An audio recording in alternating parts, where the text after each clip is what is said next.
पहला सवाल पूछा कि राम की कथा में हनुमान का क्या अस्तित्व है। मैं जानता हूं इस परिसर में कहीं ना कहीं मारुति नंदन बैठे हुए हैं, क्योंकि जहां भी राम की चर्चा होती है वो उपस्थित होते हैं। मैं जानता हूं बरेली में यहां बैठे हैं। किसी ने कहा कि ये सूर्य और पृथ्वी का मेल है। मैंने कहा कितना भी सूर्य चमके और कितनी भी पृथ्वी पर वनस्पतियां हो जाएं, अगर बीच में वायु ना हो तो हम में से कोई ना बचे। वायु पुत्र के बिना ये कथा देखा।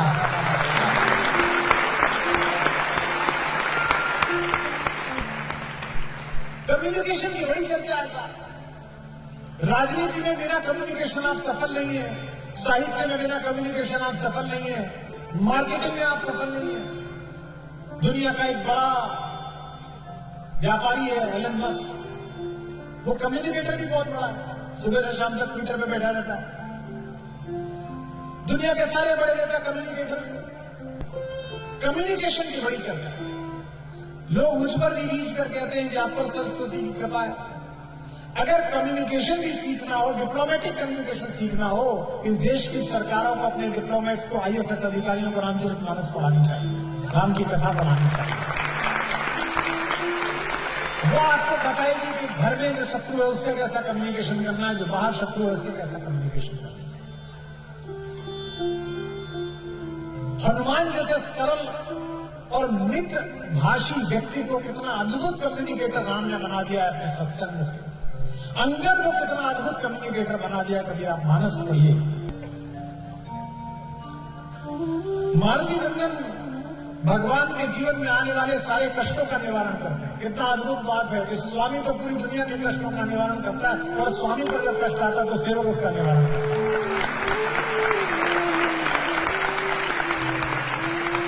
लेकिन उसके बाद भी सेवक में अहंकार नहीं है। अगर देश में रहने वाला आदमी, अगर किसी संस्थान में काम करने वाला आदमी अपनी व्यक्तिगत योग्यताओं को देश से ऊपर समझता है तो वो देश का नागरिक होने योग्य नहीं है। अगर किसी संस्थान में काम करने वाला आदमी अपनी व्यक्तिगत योग्यताओं को संस्थान से ऊपर समझता है तो संस्थान में काम करने योग्य नहीं। जितने कॉर्पोरेट के लोग बैठे हैं, अपने एम्प्लॉय रिलेशन को समझना हो तो हनुमान और राम का रिलेशन समझवाना, MBA वालों से मत समझवाना, किसी भी पंडित को बुला के राम की कहानी सुनवा दे। हनुमान पर गर्व करने योग्य, अहंकार करने योग्य, स्वाभिमान करने योग्य सब कुछ है। उन्होंने बचपन में ही सिद्ध कर दिया कि वे कितने तेजस्वी हैं। बाल समय रविवक्ष दियो, तब तीनों लोग देव हथियार। छोटे से थे तभी बता दिया उन्होंने, जूनियर ओलंपिक में रिकॉर्ड तोड़ दिया। वे पंच तत्वों में से एक वायु के पुत्र हैं। वे पंचकन्याओं में से एक पूजित माता अंजनी के बेटे हैं। वे भगवान शंकर के दत्तक पुत्र हैं। 11वां रुद्र उन्हें कहा जाता है। ब्रह्मा उनके गुरु हैं। वरुण ने उन्हें वरदान दिया कि तू पानी में नहीं डूबेगा बेटा। अग्नि ने उन्हें वरदान दिया तो अग्नि में नहीं जलेगा। लेकिन इसके बाद भी हनुमान कभी अपना परिचय ऐसे नहीं देते। हवाई जहाज में चले जाओ, पड़ोस में बैठे हुए आदमी से पूछो क्या करते हैं, बड़ी कंपनी में काम करता होगा, भारत के लिए काम करता होगा, तो वो ये नहीं बताता I did graduation from Cambridge, then I go to Harvard, then I work with। भाई ये क्या है? बाहर जाते समय, विश्व के किसी देश में जाते समय, जो हाथ में भारत का पासपोर्ट है, उसके ऊपर जो अशोक चक्र छपा हुआ है, वो तुम्हें इस बात की पात्रता देता है कि तुम देश के प्रधानमंत्री और विदेश मंत्री के बराबर ही शक्तिशाली हो।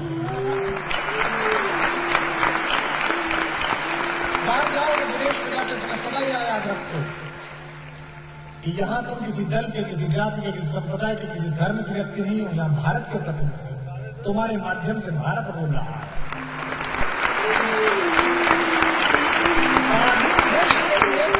स्वतंत्र चेतना वाले सन्यासी ने 7 दिन तक चलने वाली धर्म संसद के आखिरी दिन जब खड़े होकर पहला संबोधन दिया था, my American brothers and sisters, तो उस विवेकानंद के लिए आधा घंटे तक तालियां गूंजती रही थी, क्योंकि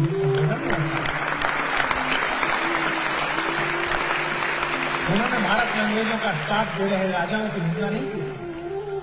उन्होंने भारत के धर्म का प्रतिपादन किया था, भारतीय होने का प्रतिपादन किया। तो जब लक्ष्मण जी को मूर्छा आई तो राम का संकट टालने के लिए इस परिसर में बैठे हुए अंजनी पुत्र को काम सौंपा गया कि आप चलिए। आकाश में जब चले संजीवनी लेने के लिए हनुमान, तो सूर्य आकाश में निकल रहा था। आप कहेंगे रात का समय था। बरेली वालों, सूरज कभी नहीं डूबता, सूरज थोड़ी डूबता। हमारी माँ पृथ्वी हमें गोद में लेकर हमारे पिता सूर्य की ओर से पीठ कर लेती है। माँ को कुछ कह नहीं पाते तो पिता को दोष दे देते हैं कि पिता डूब गया है, पिता डूब गया। ये बड़ा भारतीय संस्कार है कि माँ की तरफ ज्यादा उन्नत रहते हैं, इसलिए एक बार पिता को बोल सकते हैं, माँ को कभी नहीं बोलते। तो आकाश में सूर्य दिखाई दिया। भगवान राम के अलावा किसी को ईश्वर नाम मानने वाले हनुमान का संवाद सूर्य से जो राधेश्याम जी ने लिखा, मैं न्यौछावर हूं उसमें। इंडियन फॉरेन एकेडमी में ये डायलॉग सिखाया जाना चाहिए राधेश्याम रामायण का, कि अगर किसी शक्तिशाली देश से संवाद करना हो तो ऐसे करो जैसे हनुमान करते हैं। पता था कि सूरज से काम है, तो पहली पंक्ति अद्भुत कही है, जो समझ जाए वो सूचित करें और राधेश्याम जी को प्रणाम करें। हनुमान जी ने कहा सूरज से, हे सूरज, इतना याद रहे, संकट एक सूरज वंश में है।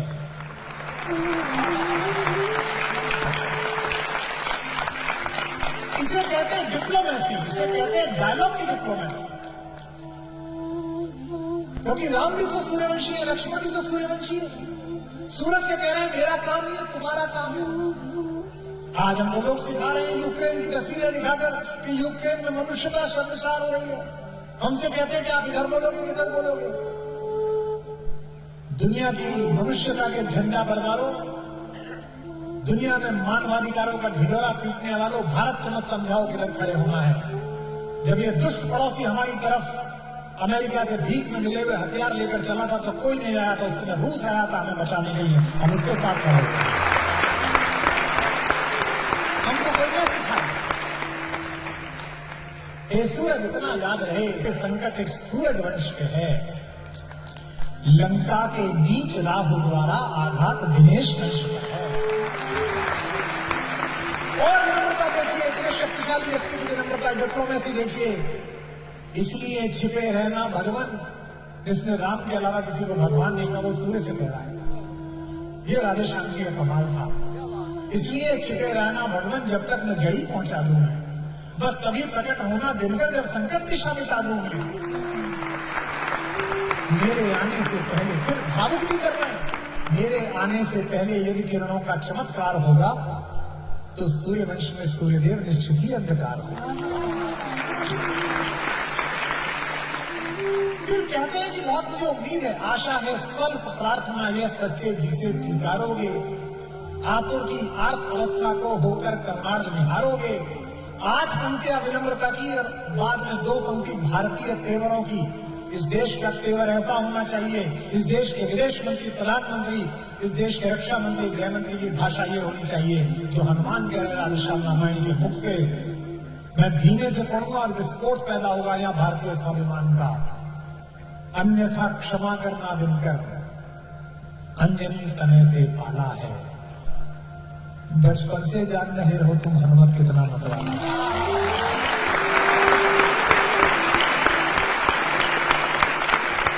अन्यथा क्षमा करना दिनकर, अंजनी तने से पाला है। बचपन से जान रहे हो तुम हनुमत कितना मतवाला है। और धमकी भी हो तो ऐसी हो, इस तरह की हो जो इसमें दी गई। मैंने तो ऐसी धमकी ना पढ़ी, न मुझे कोई संभावना दिखती है। फिर प्रणाम करें राधेश्याम जी को। अन्यथा क्षमा करना दिनकर, अंजनी तने से पाला है। बचपन से जान रहे हो तुम हनुमत कितना मतवाला। और ये स्मरण करना आवश्यक है। पुलवामा में जब शहीद हुए हमारे जवान और भारत और पाकिस्तान के बीच तनाव हुआ, तो मैंने कुछ क्रोध में, जब सर्जिकल स्ट्राइक हो गई, तो मैंने भारतीय सेना के लिए बड़े अच्छे कुछ पंक्तियां लिख दी। तो पड़ोस के देश के एक विदेश मंत्री जी हैं, पता नहीं उन्हें मुझसे क्या दिक्कत थी, मैं तो किसी पद पर भी नहीं हूं। उन्होंने मुझे ट्विटर पर टैग करके लिखा कि ज्यादा शायर आजम ज्यादा उसमें मत आइए, अगर लड़ाई हुई तो मैं भी लड़ने जाऊंगी, मेरे नाना भी फौज में थे।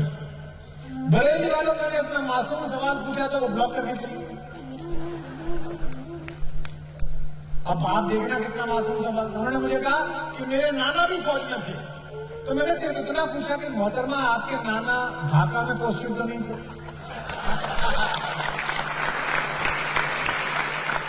अन्यथा क्षमा करना दिनकर, अंजनी तने से पाला। रिमाइंडर, बचपन से जान रहे हो तो हनुमत कितना मतवाला है। ये दो पंक्ति चेतावनी भारत का स्वाभिमान मुख में तुमको धर रखने का, फिर वही क्रूर साधन होगा।